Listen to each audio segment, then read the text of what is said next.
Au sommaire de ce live, les nouvelles menaces douanières de Donald Trump à l'encontre du Canada, le risque d'un nouveau shutdown aux États-Unis et le spread franco-allemand au plus bas depuis juin 2024.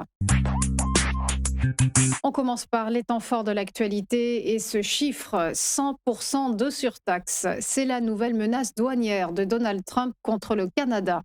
Une annonce intervenue après qu'Ottawa ait dévoilé un accord commercial préliminaire avec Pékin, qualifié d'historique. La Chine va dévorer le Canada à tout cru, a lancé le président américain, en ayant pris connaissance d'une baisse prévisionnelle de droits de douane entre les deux pays.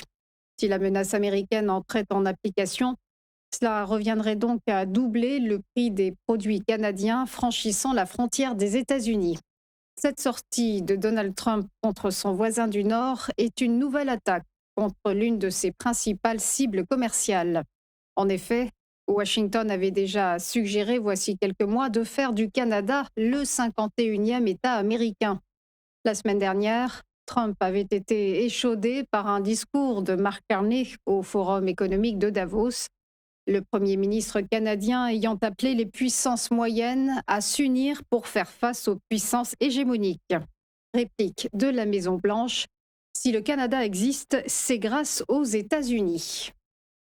On reste dans le continent américain et on poursuit avec un possible retour du shutdown. Après que les agents de la police de l'immigration aient tué par balle un deuxième Américain à Minneapolis, plusieurs sénateurs démocrates ont annoncé leur refus de voter un texte budgétaire. Moins de 3 mois après le plus long shutdown de son histoire, le risque d'une nouvelle paralysie de l'administration fédérale refait donc surface, alors que son financement arrive à expiration le 31 janvier. Déjà adopté par la Chambre des représentants, le texte en question concerne les crédits alloués au ministère de la Sécurité intérieure en charge de la politique migratoire trumpienne. Certains sénateurs ont fustigé la mise en place, je cite, d'agents fédéraux sous-entraînés et belliqueux dans les rues sans qu'il n'ait de compte à rendre. D'autres élus démocrates ont encore dénoncé des prises de pouvoir violentes de nos villes. Pour qu'il soit approuvé, 60 voix de sénateurs sur 100 sont nécessaires au texte. Hier, les manifestations contre la police de l'immigration ont réuni 1 millier de personnes par un froid polaire dans le centre de Minneapolis et les hommages à la victime, Alex Pretty, se sont multipliés à travers le pays. On termine avec le spread franco-allemand au plus bas depuis juin 2024. 0,59 points de pourcentage contre 0,62 points la veille. Une accalmie notable sur l'écart avec les coûts d'emprunt allemands sur 10 ans, indicateur, vous le savez, très surveillé. Alors que la perspective de l'adoption d'un budget pour 2026 se rapproche pour le gouvernement, le baromètre de confiance des investisseurs était donc au beau fixe vendredi, avec un taux d'emprunt français à 10 ans ramené à 3,49% contre 2,90% pour son équivalent allemand. Ce soulagement sur le spread intervient après 18 mois de rebond des taux français suite à la dissolution de l'Assemblée nationale en juin 2024 par Emmanuel Macron et l'instabilité politique qui en a découlé. L'écart franco-allemand était alors monté jusqu'à un sommet de 0,87 points de pourcentage. On passe au point bourse, le rappel de la clôture des marchés vendredi dernier avec des places européennes qui ont fait preuve de prudence. Le CAC 40 s'est effrité de moins 0,07% et se situe à 8143 points. La cote parisienne a décliné de moins 1,4% en bilan hebdomadaire. À Francfort, le DAX allemand a grappillé plus 0,18%, terminant à 24 900 points. Et sur l'ensemble de la semaine, la cote allemande a cédé moins 1,57%. À Londres, le FTSE a grignoté plus 0,09% et s'établit à 10 143 points. Et en rythme hebdo, l'indice britannique s'est tassé de moins 0,9%. Direction Wall Street, où les indices sont terminés dans le désordre.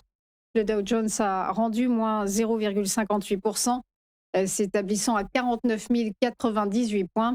Et il a reculé de moins 0,7% sur l'ensemble de la semaine. Alors que le S&P 500, lui, est resté quasi inchangé.